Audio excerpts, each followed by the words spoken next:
ebyapa ne documents zinenjingirire zebakola ne bakwata ekyapa ne bakiteeka ku ttaka olwedde lyezigulaga n'abantu abavadda mu ofiisi ne babakomyawo basayininga empapula bazizeeyo emabega basobole okukola fojale zonna zize nga zikoleddwa ku kizimbe kyenagula emyaka 3 emabega.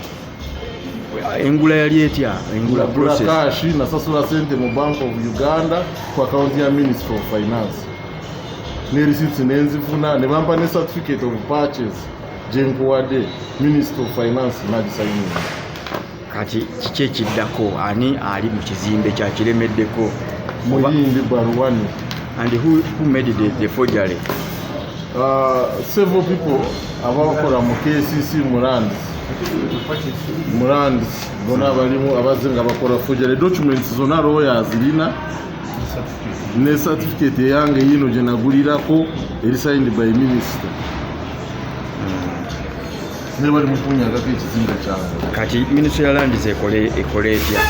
Esazeemu ekyapa ekijingirire ekyo kyebakola ate kyebaze nga balunyulira bakyusakyusa. Waliwo any legal action genda oteka? Yes, my lawyers are taking on abo individual abo mu KCC abo banasa bagenda babijingirira baolekwa ne KCC nayo ng'ekitongole ne District Land Board ng'ekitongole. Download the app on App Store or Google Play Store now.